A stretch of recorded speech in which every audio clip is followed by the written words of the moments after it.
One man, 100,000 horsemen, the most powerful empire on earth. In 1211, Genghis Khan stared at the Great Wall of China, a barrier that had protected Chinese civilization for over 1,000 years, and said, "I'll go around it." What happened next changed world history forever. This is how he actually did it. If you're fascinated by military strategy, epic conquests, and the brutal realities of ancient warfare, you're in the right place. Today, we're breaking down one of history's most brilliant and terrifying military campaigns. And before we charge into battle, hit that subscribe button and ring the notification bell, because we're creating an entire series on the Mongol conquests. The Jin Dynasty controls the north, ruling from their capital at Zhongdu, modern-day Beijing. They have millions of subjects, massive stone fortifications, gunpowder weapons, and that famous Great Wall. The Mongols? They're nomadic horsemen from the steppes, with an estimated 100,000 to 120,000 warriors. No cities, no siege equipment, no navy. On paper, this should be impossible. But Genghis Khan isn't playing by anyone's rules. Here's what made him different. He was a master of psychological warfare, lightning-fast cavalry tactics, and something most people don't know: intelligence gathering. The Mongols had spies everywhere. They knew the Jin Dynasty's weaknesses before they ever crossed the border. So how do you conquer a civilization protected by the Great Wall? Simple. You don't attack the wall. You attack everything the wall doesn't protect. Genghis Khan split his forces into multiple columns and swept around the wall's endpoints, attacking farming communities, small towns, and supply lines. This wasn't random violence. It was calculated. Every raid served three purposes. 1. Capture resources: food, horses, weapons. 2. Create refugees who flood into walled cities, straining their supplies. 3. Spread absolute terror. Survivors would tell stories of the Mongols' brutality. Some cities surrendered without a fight just from hearing these stories. That's psychological warfare at its finest. But some cities wouldn't surrender.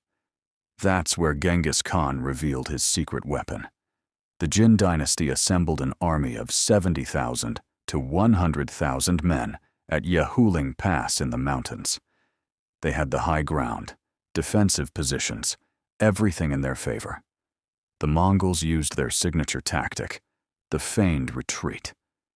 Mongol cavalry would charge, shoot arrows, then turn and run. The Jin forces, thinking they were winning, would break formation and chase them. That's when the Mongols would wheel around with fresh units hidden on the flanks and absolutely devastate the scattered enemy.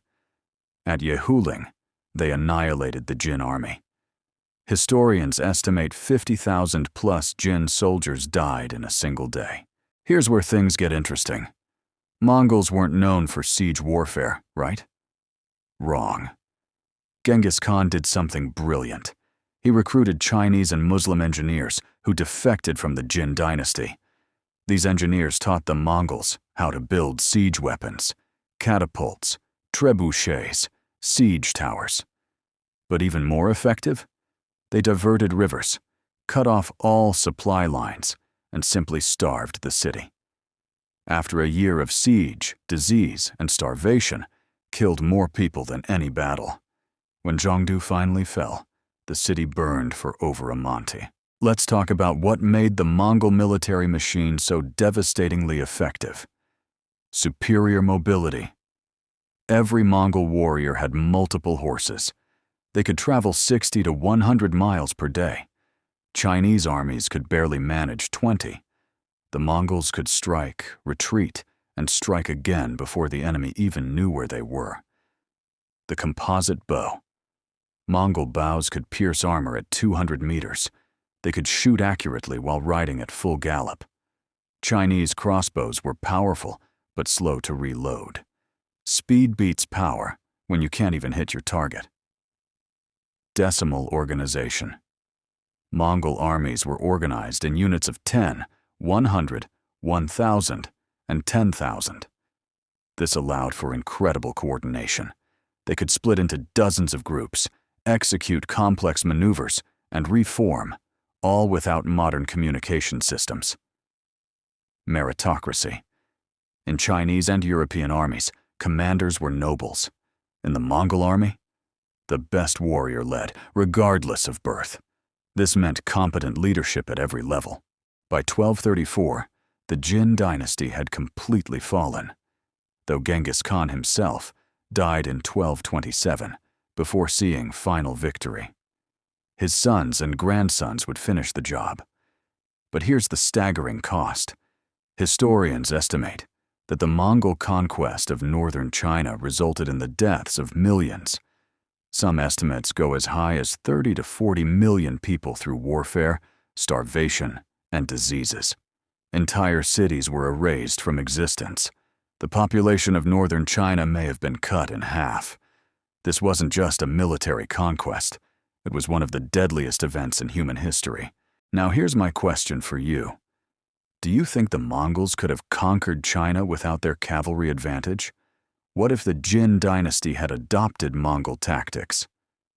Drop your thoughts in the comments below. I read every single one and love hearing your theories. And if you haven't liked and subscribed, make sure to do, because we would be talking about how Genghis Khan's grandsons conquered southern Song Dynasty